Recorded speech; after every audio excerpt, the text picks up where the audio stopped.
शंकररावाच्या घरी मी जेव्हा गेलो लग्नात, आणि 1,00,000ची पंगत बसली छोट्या अंगणात. विहिरीमध्ये बर्फ सोडला पाणी पिण्यासाठी, आणि 10 गावांची वीज तोडली रोषणाईसाठी. आणि आई वडिलांनी मला शिकवलं म्हणजे काय उपकार केले? सगळ्यांनाच मुलांना शिकवतात आता. माझं तर असं मत आहे की विवाह तुम्ही जितका सेलिब्रेट करता तितकाच घटस्फोट सेलिब्रेट करा. करेक्ट. ज्या मुलाला तू आयुष्यात एकदाच पाहिलंस तसा एवढा इव्हेंट.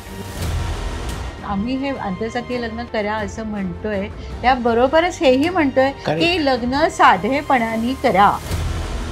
काही कारणांनी आपले स्वभाव जुळत नाहीत, आपल्या विचारधारा जुळत नाही, तर तरी त्यांनी कोंडून राहायचं का एकमेकांच्या बरोबर?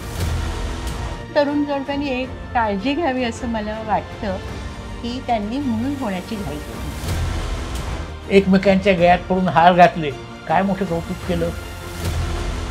दुःख द्यायला जबाबदार कोण? आई वडील ना. ते येत नाहीयेत, तुम्ही त्यांना सांगितलं येऊ नका म्हणून. आणि मी माझे आई वडील निवडले नाहीत. पण नवरा मी माझ्या निवडतो ना, पण आई वडील मला गळ्यात पडले, मी काय करू? अशीच भूमिका असली पाहिजे. सर, असा एक विचार असतो की लग्न जे असतं ते आई वडिलांसाठी मुलांचं लग्न, आणि मुलांसाठी पण तो जो क्षण असतो तो खूप महत्त्वाचा आणि आयुष्यातला एक टर्निंग पॉइंट असतो किंवा एकदम सुखावणारा क्षण असतो तो. तर त्यावेळी आपले नातेवाईक, आपले घरचे, आपले आई वडील खास करून आपल्या सोबत असावेत असं प्रत्येकाला वाटतं, प्रत्येक मुलाला वाटतं, प्रत्येक मुलीला वाटतं.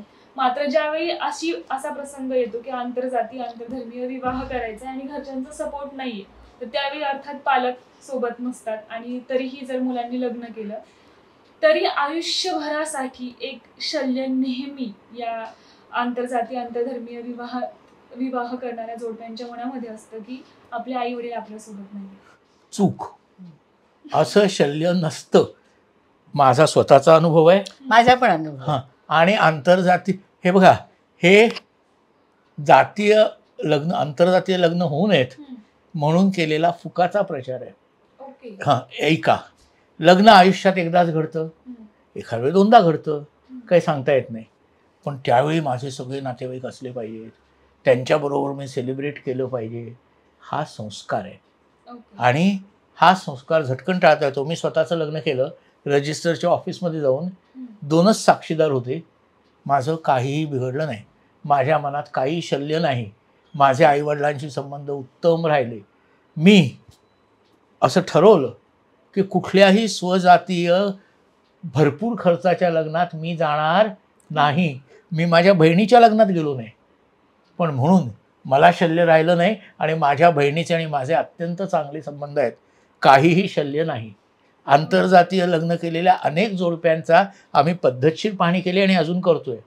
कोणाच्याही मनात ह्याच्याबद्दल शल्य नाही. ज्यांना लग्न हजारो लाखो रुपये खर्च करायचे ते असा गाजावाजा करतात की हे एकदाच होणार, मग ह्याच्यासाठी नाही खर्च करायचा तर कशासाठी करायचा, याव आणि त्यों. मला असं वाटतं की मला पण शल्य नव्हतं. याचं कारण असं की लग्न करायच्या डिसिजन नंतर प्रत्यक्ष लग्न करणं हा जो काळ असतो ना, तो खूप महत्त्वाचा आहे. तुम्ही ठरवता आणि प्रत्यक्ष करता, तर ह्यामध्ये जी तुमची मानसिकता हळूहळू बदलते तेव्हा तुम्हाला हे लक्षात येतं की हे माझं आयुष्य आहे आणि ते मला पार पाडायचं आहे. आणि नाही, ऐक ना, आणि दुसरं असं की त्यामुळे काय होतं की माझे आई वडील आत्ता विरोधात आहेत, कबूल आहे, पण मी माझ्या कन्व्हिक्शनने घेतलेला निर्णय आहे ना, आणि तो मला पुढे न्यायचा आहे. दुसरं, आता जे सर म्हणाले की असं करायचं असतं म्हणून, तर आता बघ ना, 5-5 दिवस लग्न चालतात, साध्या साध्या लोकांची पण कोट्यावधी रुपये खर्च होतात, आणि त्याचा एक मोठा इव्हेंट होतो. मध्यंतरी कोविडचा काळ होता. कशाचा इव्हेंट? ज्या मुलीला तुम्ही आयुष्यात एकदाच पाहिलंय तिच्याशी, ज्या मुलाला तू आयुष्यात एकदाच पाहिलंस त्याचा एवढा इव्हेंट. मध्ये कोविडच्या काळामध्ये एक साडी विकणारे आले होते माझ्याकडे, तर ते इतके उदास झाले होते, हो या कोविडच्या काळात लग्न फार लहान होत आहे, त्यामुळे आमचा धंदा बसलाय. म्हणजे त्याच्यामध्ये एक मोठं अर्थकारण आहे. लग्न ह्या समारंभामध्ये तुमचे फूलवाले, साडीवाले, सोनार किंवा असे अनेक लोक इन्व्हॉल्ड आहेत, अनेकांचे हितसंबंध इन्व्हॉल्ड आहेत की जे म्हणतात की तुम्ही मोठ्या प्रमाणात लग्न करा. तर मोठ्या प्रमाणात कधी होणार लग्न? सगळ्यांच्या संमतीने झालं तरच. मग सगळे आले म्हणजे छान छान असं असेल तरच.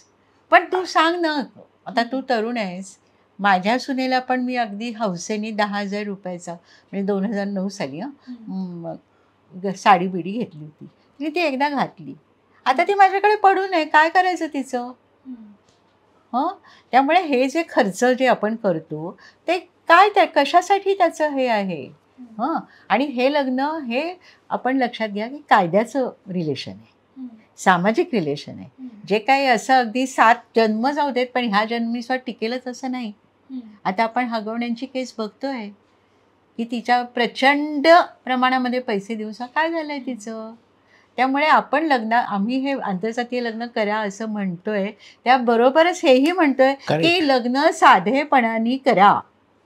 कारण लग्नामागचा सामाजिक दृष्टिकोन आपल्याला बदलायचा आहे की हे माझं लग्न आहे आणि मी ठरवणार आहे ते कसं व्हायचं ते.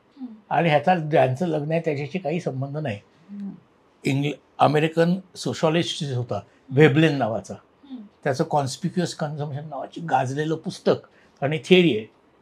दिखाऊ उधळपट्टी हे जे करतात त्यांची सामाजिक प्रतिष्ठा दाखवण्याचं लक्षण आहे.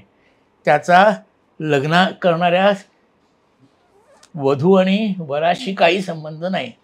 इकडचे तिकडचे ते किती मोठे. आमच्या तरुणपणी आम्ही याला भरपूर विरोध केला. लक्ष भोजने पाटील यांनी 1,00,000 लोकांना 1,00,000 दिलं. तर ते ऐक ना, गाणं ऐकव ना. हो, काय काहीतरी शंकरराव मोहिते पाटील त्यांच्या मुलाच्या ह्याला 1,00,000 भोजन दिलं त्यांनी. आता ते लक्ष हा आकडा सामान्य लोकांनी सुद्धा कधीच ओलांडून टाकलेला आहे. त्यामुळे ही गोष्ट आहे ती 76-77 सालची आहे. त्यावेळी आमच्या चळवळीत असं गाणं पण होतं, ते मी तुम्हाला 2-3 लाईनी म्हणून दाखवते म्हणजे तुम्हाला लक्षात येईल की शंकररावाच्या घरी मी जेव्हा गेलो लग्नात, आणि 1,00,000ची पंगत बसली छोट्या अंगणात. विहिरीमध्ये बर्फ सोडला पाणी पिण्यासाठी, आणि 10 गावांची वीज तोडली रोषणाईसाठी. उजवे डावे भटजी बसले लग्न मंडपात, आणि समाजवादाची मंगलाष्टक म्हणती तोंडपाठ.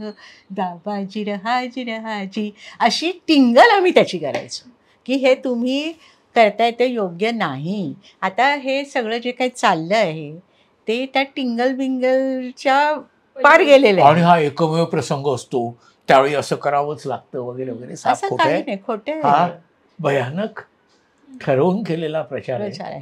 आणि ह्याच्यातून आणि तुला मी विचारते की हे लग्न ठरलं म्हणजे हे एकच असतं असं का?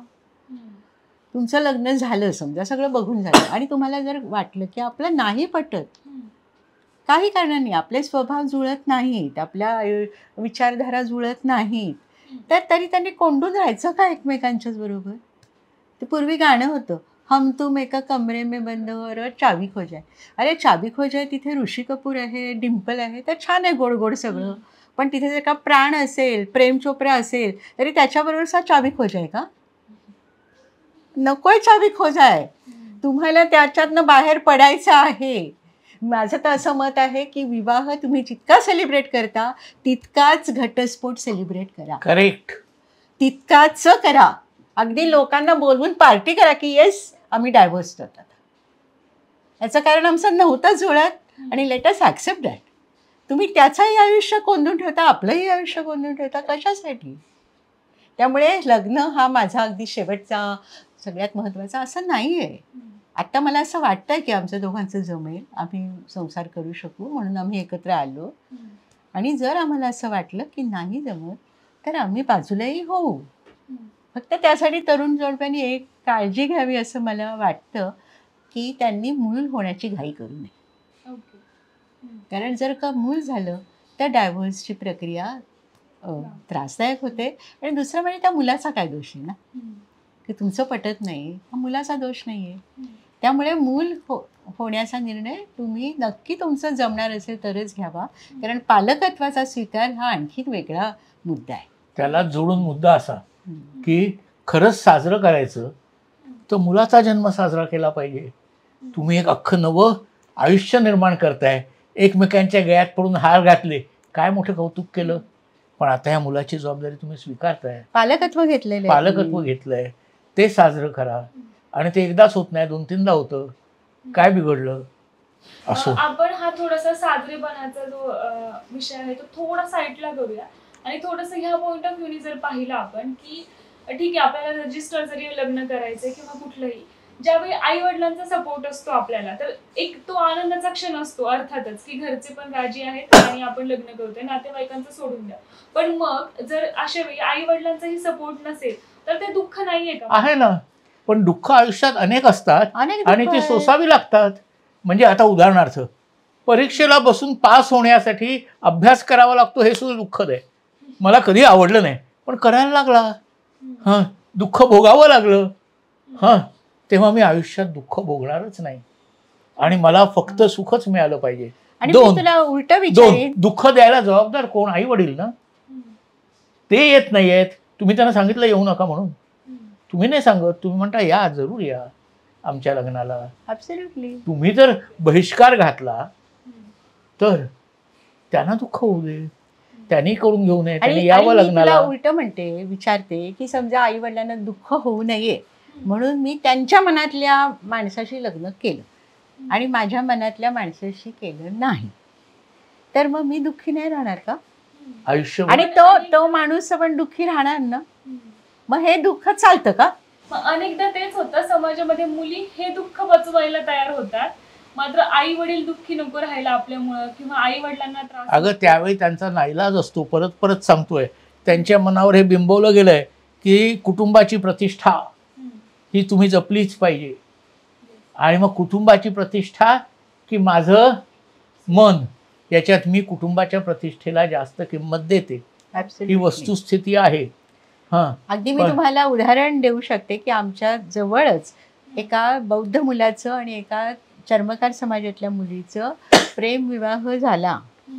हां, आणि तिचे आई वडील इथे नव्हते, बाहेर होते, आणि तिने अंदाजे 6 महिने आई वडिलांना हे सांगितलंच नाही या माझं लग्न झालं. व्यवस्थित रजिस्टर्ड लग्न झालेलं होतं आणि त्या 6 महिन्यामध्ये तिची जी काही तडफड होती ती मी पाहिलेली आहे की आता आई वडिलांना जर काय, माझ्या आईला अटॅकच येईल तर काय करू, माझ्या वडिलांनी हे केलं तर काय करू, वगैरे वगैरे वगैरे. आणि एक दिवशी ते गळू फोडावं तसं मी तिच्या आईवडिलांना सांगून टाकलं की तुमच्या मुलीने लग्न केलं आहे, आता बघा काय करायचं ते. पण अशी तुम्हाला कठोर भूमिका घ्यावी लागते. Now she is far more happy, कारण सांगू नको सांगू ह्याच्यामध्ये तिचा इतकी मानसिक शक्ती जात होती. त्यापेक्षा मी मला आवडलेल्या मुलाशी संसार थाटला आहे आणि मी माझे आई वडील निवडले नाहीत. पण नवरा मी माझ्या निवडतो ना, आई वडील मला गळ्यात पडले, मी काय करू? अशीच भूमिका असली पाहिजे. मी निवडलं माझ्या आई वडिलांना आणि तुम्ही त्याला मी जबाबदार आहे. आणि तुम्ही सज्ञान आहात ना, तर घडवा ना स्वतःचं आयुष्य. आणि आई वडिलांनी मला शिकवलं म्हणजे काय उपकार केले? सगळ्यांनाच मुलांना शिकवतात आता. बरं, मग असं का आपण असा एक विचार करूया, जर मुलांची एवढी घालमेल असते आणि आई वडील तर नेहमी असं सांगत असतात की तुमच्या भल्याचा आम्ही विचार करतो, अर्थात ते करतातही भल्याचा विचार, आणि अर्थात त्यांना काय असं म्हणायचं नसतं किंवा असं वाटत नसतं की आपल्या मुलीचं पुढे जाऊन काहीतरी वाईट व्हावं, मुलाचं काहीतरी वाईट व्हावं, चुकीचं व्हावं, म्हणूनच ते प्रत्येक गोष्टीला बंधनं घालत असतात. काही पॉईंट ऑफ व्ह्यू मध्ये समाजाची बंधनं त्यांच्यावर असतात अर्थातच. मग ही जी मुलांच्या सुखाचे विचार ते जे लहानपणापासून करत असतात, लग्नाच्या वेळी मुलांची जी घालमेल होत असते एकमेकांसाठी, त्या दोघांची जी जोडपं आहेत लग्न करणारं, त्यांची एकमेकांप्रती जी घालमेल असती, ती घालमेल पालकांना का दिसत नाही? काय वाटतं तुम्हाला? उगाच सगळ्या पालकांना दोष देण्यात अर्थ नाही. आंतरजातीय लग्न करणाऱ्या जोडप्याला सुद्धा मेजॉरिटी पालक मोठ्या प्रमाणावर विरोध करत नाहीत. त्यांच्या एकदा लक्षात आलं की हिने नक्की ठरवलंय आणि हे करणारच आहे की ते माघार घेतात. मी तुम्हाला सांगितलं, अगदी लग्नाच्या वेळी माघार नाही घेतली तर पुढच्या 2-3 वर्षात माघार घेतात. तेव्हा आधी एक लक्षात घ्यायचं की सर्वत्र पालक सारखा विरोध करत नाहीत, मेजॉरिटी करत नाहीत. आणि ते करत नाही ही चांगली गोष्ट आहे, कारण की त्यांना कळतं की हे करून काही उपयोग नाही आहे. ह्याच्यातनं फक्त त्या मुलीचं दुःख वाढतं, मुलाचं दुःख वाढतं, आपलं दुःख वाढतं आणि काही फरक पडत नाही. मला एक लग्न माहिती आहे, तिने खरी सांगितलंच नाही बरं का. ती मराठा मुलगी आणि पांगुळ नवरा. पांगुळ जात माहिती आहे, झाडावर बसून भीक मागतात. म्हणजे सगळ्या भटक्यांमध्ये सुद्धा खाली. सांगितलं नाही, वडील पोलीस अधिकारी, त्यामुळे तुला भीती. शेवटी तिने आईला सांगितलं, आईने वडिलांना सांगितलं. वडील म्हणाले आळंदीला जाऊन मी लग्न लावून देतो. नातेवाईक गलका करून आले, हो तू पांगुळ आहे. बापाने सांगितलं हे बघा, मला विचारलं असतं तर मी नाही म्हटलं असतं. तिने ठरवलंय आता तिचं लग्न होणार, तुम्हाला यायचं तर या, नाही तर जा. नाही अरे बापरे, क्रांतिकारी नाही, हा साधा सरळ विचार आहे. ह्याच्यात काय सरळ विचार आहे. इतरांचा विचार प्रतिक्रांतिकारी आहे, पण हा सरळ मानवाचा विचार आहे की माझी मुलगी आहे, माझं तिच्यावर प्रेम आहे, तिचं त्याच्यावर प्रेम आहे, तो कमवता आहे, ही सुशिक्षित आहे, आता ह्यांचं लग्न मी लावून देणार, तुम्ही कोण विरोध करणार आहे. हा विचार तिच्या वडिलांनी सांगितला. पण असा विचार अनेक जण करतात, हेही लक्षात घ्या. हा अपवाद नाही, न करणारे अपवाद आहेत. हे जे गृहीत आहे ना की पालक म्हणजे शत्रू पक्ष, असं काही खरं नाही.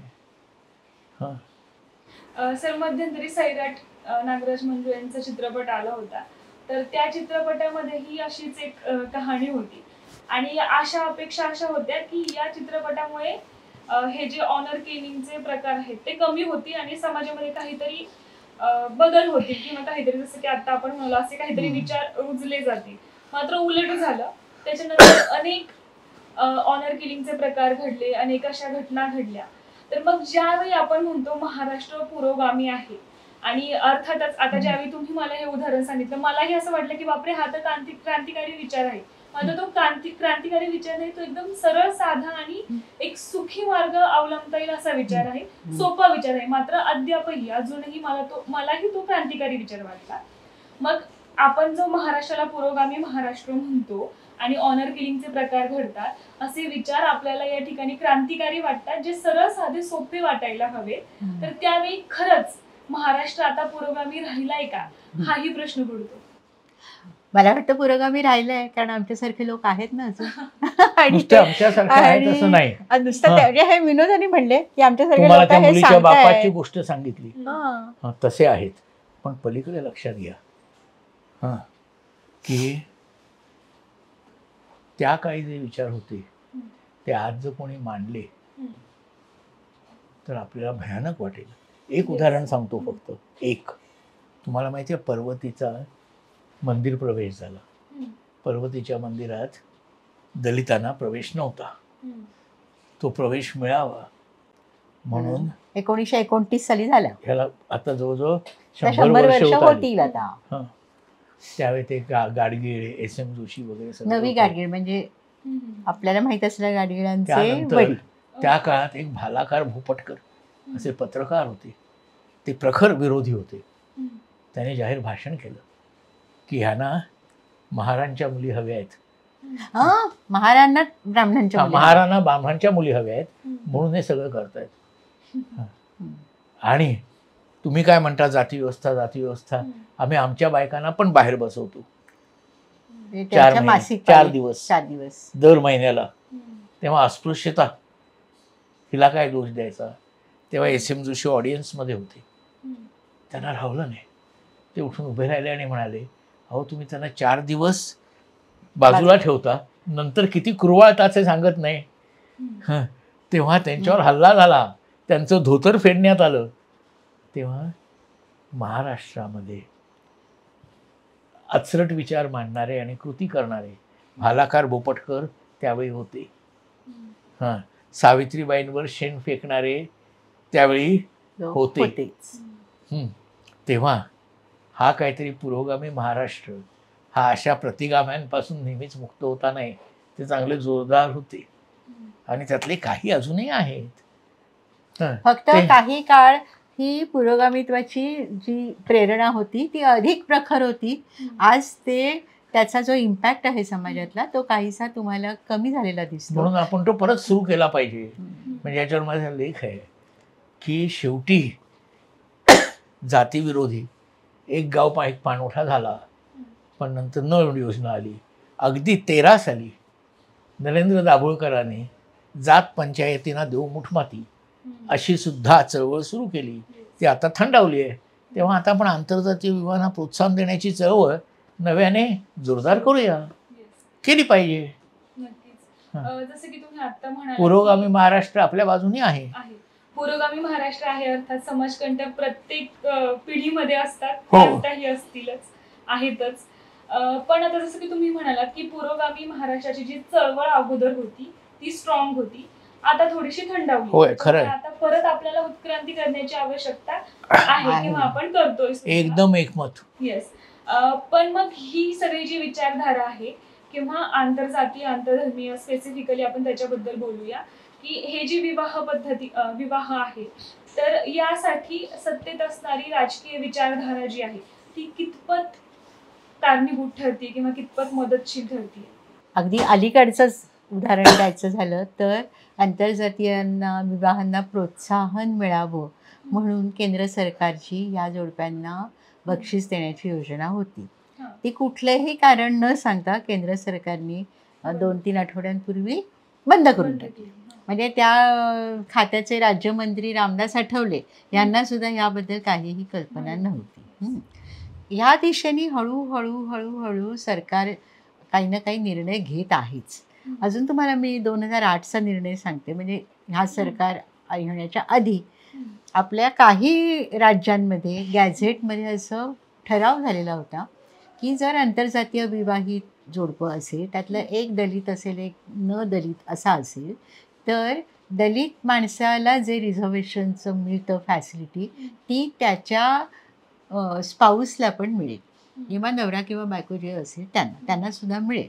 असं खास गॅझेट निरनिराळ्या राज्यांनी पास केलं होतं. पण 2008 साली सर्वोच्च न्यायालयाने हे गॅझेट रद्दबातल केलं. ऑल ओव्हर हे कुठल्या कुठल्या राज्यांमध्ये असेल कुठेही आता हे राहणार नाही. आणि हे गॅझेट त्या राज्यांपुरतंच होतं. म्हणजे उदाहरणार्थ बँकिंग सर्व्हिस रिक्रुटमेंटच्या परीक्षा ह्या सेंट्रल गव्हर्नमेंटच्या अंडर होत्या, तर तिथे हा नियम नव्हता. पण राज्य सरकारच्या अधीन जे काही होते तिथे हा नियम होता. पण 2008 नंतर मात्र हा नियम काढून टाकण्यात आला. म्हणजे आपल्याला असं दिसतं की स्लोली स्टेडीली किंवा 14 नंतर जास्त वेगाने सरकारने ही धोरणं स्वीकारली आहेत की जिथे समाजामध्ये आहे ती परिस्थिती कायम ठेवा, कायदा आणि सुव्यवस्था, जे जैसे थे धोरण कायम ठेवा. जैसे थे धोरण कायम ठेवलं की संघर्ष कमी होतात. म्हणजे तुम्हाला शासन करणं जास्त सोपं असतं. तेव्हा संघर्ष टाळा असं ब्रीदवाक्य असल्यामुळे अशा रीतीचे सगळे जे काही परिवर्तनवादी कृती आहेत त्या कृतींना सरकार आता त्यांच्यावरती पाणी घालतं आहे, त्यांना थंड करायचा प्रयत्न करते. तर मला क्लॅरिफाय करू दे की असं जे काही चाललं आहे जाती टिकवण्यामागे, म्हणजे जातीतच लग्न करा, खूप मोठ्या प्रमाणात लग्न करा वगैरे वगैरे हे सगळे चालले, त्याला सरकार पाठिंबा देते. त्यांचं आयडिओलॉग तर सांगतोय की तुम्ही जातीतल्या जातीत लग्न तर कराच, पण जास्त मुलं जन्माला घाला. इथपर्यंत ते चाललेलं आहे. माझं म्हणणं आहे की 14 सालानंतर राजकीय जी विचारधारा होती ती निश्चित बदलली आणि त्या बदलाचे परिणाम समाजावर नक्की होत आहेत. आता थोडंसं तुमच्या कामाकडे येऊयात आपण. सामाजिक विषयांवर भरपूर आपण चर्चा केली. आमचं काम सामाजिक विषयच आहे. येस, पण तुम्हाला ह्या कामाची प्रेरणा कुठून मिळाली? कुठून मिळाली? आम्ही तरुण असताना त्यावेळी नवनिर्माण आंदोलन, जयप्रकाशांचं आंदोलन हे खूप प्रभावी होतं आणि आमच्यावरती त्याचा खूप परिणाम होता. आम्ही दोघंही युवक क्रांती दलामध्ये तेव्हा काम करत होतो आणि आम्हाला असं त्या काळामध्ये युवक क्रांती दलामध्ये अशी हे होती की हे विवाह ठरवण्याचं मंडळ आहे. कारण खरोखर युवक क्रांतिदारामध्ये इतके लोक आले, सगळ्यांची आंतरजातीय लग्न झाली आणि सगळी प्रतिलोम आहेत बरं का. आणि सगळी प्रतिलोम आणि सगळी अजून चांगली आहे. सगळ्या उच्चवर्णीय स्त्रियांनी हं, दलित पुरुषांशी लग्न केली त्या काळामध्ये. त्यामुळे ती आम्हाला प्रेरणा होती आणि ती व्यक्तिगत पातळीवर नव्हती, त्या सामाजिक राजकीय पातळीवर पण होती आणि त्याला एक वैचारिक असा आधारही होता. अगदी अलीकडची प्रेरणा ही अशी की आपण विचारवेधतर्फे एक वार्षिक संमेलन घेतो. यावर्षी अनेक विषय झाले. आधी शिक्षण झालं, बेरोजगारी झाली. यावर्षी जाती अंतासाठी करू काही असा विषय होता. त्यात अनेक भाषणं झाली. त्यानिमित्तानं ह्या विषयाला आम्हाला परत चालना मिळाली. मग तिथे आलेल्या ग्रामीण कार्यकर्ते म्हणाले, अहो पुण्यात कळलं, गावाकडे काय. मग आम्ही 9 स्थानिक संमेलनं घेतली पूर्व महाराष्ट्र. मग तिथे जे तरुण भेटले त्यांच्याशी चर्चा करताना असं लक्षात आलं की आंतरजातीय विवाह प्रोत्साहित करण्याची गरज आहे.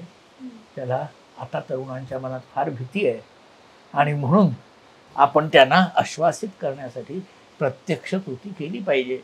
आणि म्हणून मग आम्ही परत नव्याने या विषयाकडे वळलो. सर, मी मगाशी सांगितलं की ऑनर किलिंगचे प्रमाण वाढलेलं आहे, ते सुरूच आहे. पण तुम्ही अशा परिस्थितीमध्ये की म्हणजे खरं तर तुम्ही जे काम करणार आहात, पुढे करत आहात, ते खूप रिस्की काम आहे. स्वतः एक जोखीम पत्करून तुम्ही कारण ऑनर किलिंगची गोष्टी घडत तर ती लोक तुमच्यापर्यंत पण पोहोचू शकतात की तुम्ही कसं करताय म्हणून. तर मग एवढी मोठी रिस्क तुम्ही पत्करताय, तर काय पुढचे काय विचार आहेत? आणि एक तर लक्षात घ्या, हा तू बोलतेस तुम्ही बोला बोलू. एक तर तुम्ही म्हणाल ते बरोबर आहे, पण ऑनर किलिंग एवढ्या मोठ्या प्रमाणावर वाढत नाहीये. म्हणजे जणू काही प्रत्येक वेळी आंतरजातीय लग्न झालं की ऑनर किती झाली महाराष्ट्रात गेल्या 3 वर्षात? 2 हा फक्त. लग्न किती झाली? लक्षावधी. तेव्हा लगेच ऑनर किलिंग घडतं असं नाही. 2 मूर्ख असतात. अहो मी घरात राहतो, दरोडा पडतो, त्याची भीती बाळगून मी काय घरात राहायचं नाही. तेव्हा एक तर हा धोका एवढा मोठा नाही, ह्याची आम्हाला जाणीव आहे.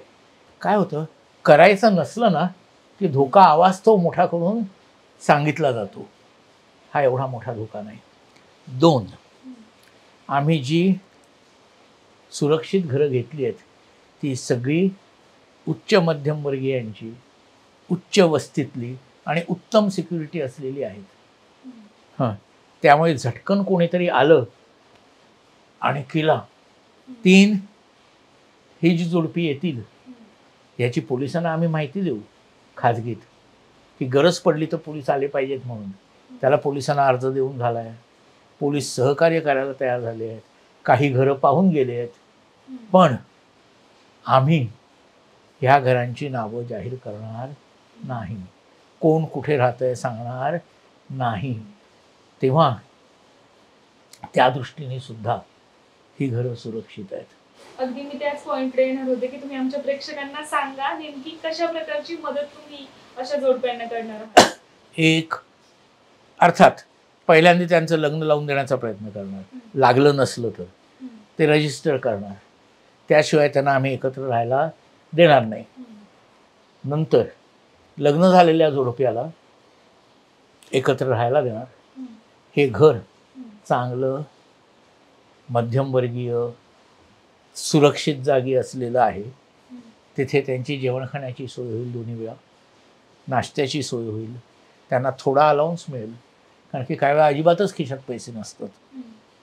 फार नाही, पण मोबाईल अमुक तमुक ह्याच्यासाठी.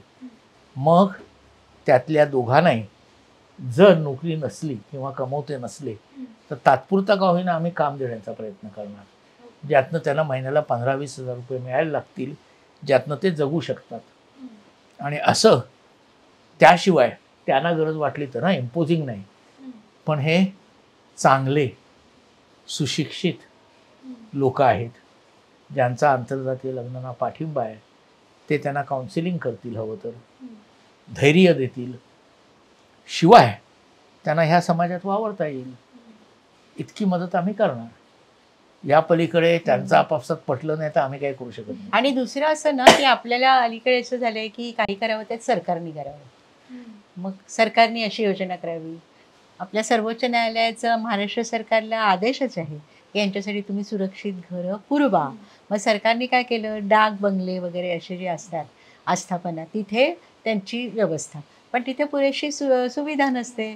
बरं, तुम्ही ते अर्ज करायचा, तो अर्ज मंजूर होणार आणि मग तुम्ही तिथे जाणार, हे सगळं होणार की नाही. म्हणून आम्ही घेतलेलं, हे समाजाने घेतलेलं हा एक इनिशिएटिव्ह आहे की ठीक आहे. आणि हे इनिशिएटिव्ह आम्ही नाही घेतलं सुरुवातीला, तेही क्रेडिट दिलं पाहिजे. हमीद दाभोळकर त्यांनी सातारला पहिलं सुरक्षित घर सुरू केलं. त्याच्यात गेल्या 2 वर्षात अंदाजे 17 जोडपी राहून गेली आहेत.